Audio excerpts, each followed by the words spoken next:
Exemplos das chamadas ligações entre os humanos e a sua suposta herança animal apareceram antes das principais publicações de Darwin. E as atitudes cruéis e racistas que tais ideias produziram tiveram um impacto terrível sobre algumas das infelizes pessoas envolvidas na indústria do show de horrores humanos. Por exemplo, 5 anos antes de A Origem das Espécies de Darwin, Julia Pastrana foi exibida na Broadway, no Gothic Hall de Nova York. Ela foi originalmente anunciada como uma maravilhosa híbrida mulher-urso e apresentada como um ser semi-humano, algo entre um ser humano e um orangotango, como George C. Odell, o cronista de teatro, escreveu em seu diário. Ela foi descrita da seguinte forma: os olhos deste Lucius Natura, em latim, literalmente o esporte da natureza, um mutante ou um monstro, irradia inteligência enquanto suas mandíbulas irregulares, presas e orelhas são terrivelmente horríveis. Quase todo o seu corpo é revestido com longos cabelos brilhantes. Sua voz harmoniosa, pois este ser semi-humano é perfeitamente dócil. Pastrana era descendente de índios mexicanos e nascida possuindo todo o corpo coberto por grossos cabelos pretos.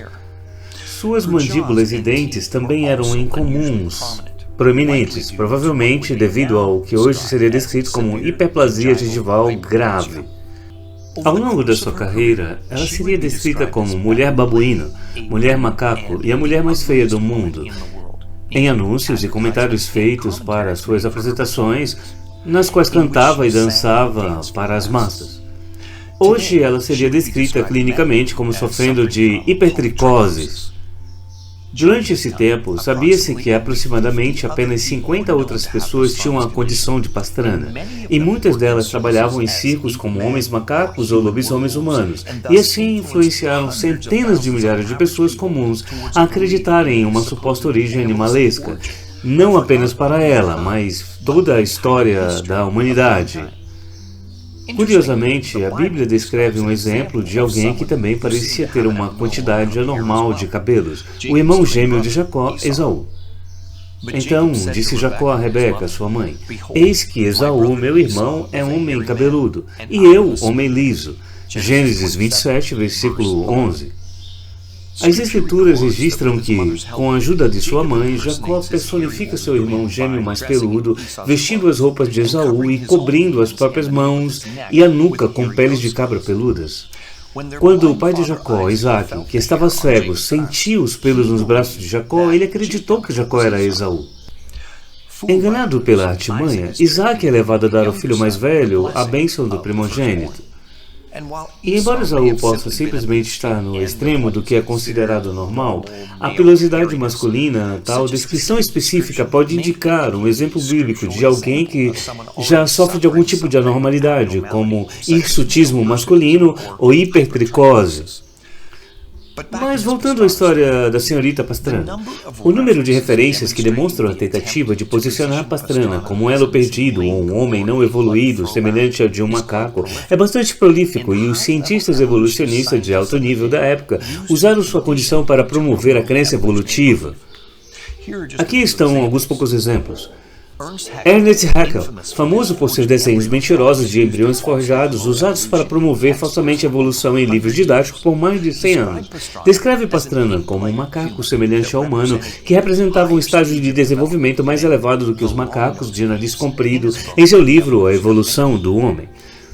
O próprio Charles Darwin descreve Pastrana como um tipo de gorila evidência das variações genéticas encontradas nos humanos que a seleção natural poderia produzir. E os livros abertamente racistas, tais como As Raças Vivas da Humanidade, que foi considerado um texto antropológico padrão em 1902, contém uma fotografia de Pastrana usada em certas publicações racistas americanas, apresentando-a como um exemplo de híbrido entre uma pessoa negra e um macaco. E o antropólogo Richard Milner, autor da Enciclopédia da Evolução, A Humanidade Busca Suas Origens, afirmou que Julia Pastrana era um retorno ao estágio do homem macaco da humanidade. A história da exploração de Pastrana é realmente triste e parecia não ter limites.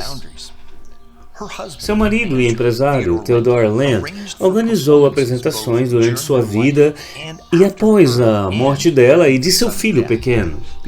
Como ambos sofriam de doenças semelhantes, ele organizou um embalsamamento para permitir que seus corpos fossem exibidos e atrair o público sempre que encontrasse locais que permitissem isso.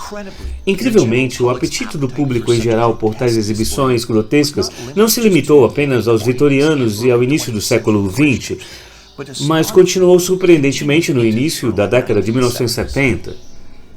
Ainda em 1972, o corpo de Pastrana viajou pelos Estados Unidos com um parque de diversões itinerante chamado $1 milhão no meio do caminho. E no verão seguinte, os corpos da mãe e da criança foram exibidos em toda a Suécia. Depois disso, seus corpos foram armazenados. O triste fato é que tais programas desumanizantes continuaram muito tempo depois de ter sido provado que esses exemplos de elos perdidos não eram outra coisa senão pessoas em sofrimento. E apesar da compreensão das comunidades científicas e médicas sobre isso, Priscila, a garota macaco, com a publicidade sempre perguntando: Darwin estava certo? O homem evoluiu do macaco? Foi aos Estados Unidos ainda em 1974. Na verdade, foi somente em 7 de fevereiro de 2013 que Julia Pastrana foi devolvida ao México e enterrada com a devida dignidade, alguns dias depois, em Sinaloa de Lévia. É inteiramente razoável supor que, se Pastrana tivesse sido compreendida como totalmente humana, criada à imagem de Deus e simplesmente uma vítima de um mundo amaldiçoado pelo pecado, ela e seus filhos nunca teriam sido autorizados a serem exibidos para fins lucrativos como animais. Depois que seu trabalho seminal foi publicado, popularizado e iconizado entre os intelectos mais ateus e antibíblicos da sua época, o nome de Darwin tornou-se associado a ideias evolutivas populares, como elos perdidos, com regularidade crescente. E o exemplo bem conhecido é Creu Ferrine, uma jovem tailandesa que foi explorada como criança macaco quando tinha apenas 6 anos de idade, primeiro na Europa e depois nos Estados Unidos. Creu aparentemente sofria de problemas médicos semelhantes aos de Julia Pastrana, e os resultados físicos de suas condições médicas forneceram aos seus promotores tudo o que eles procuravam em uma exposição híbrida de homem-macaco. Tendo surgido em cena no início da década de 1880, 9 anos após a ideia da evolução do homem ter sido absorvida, assimilada e disseminada na consciência da sociedade ocidental, Creu foi literalmente referida como sendo o elo perdido de Darwin em uma autodescrita pesquisa exaustiva e na literatura médica intitulada Anomalias e Curiosidades da Medicina, publicada em 1896.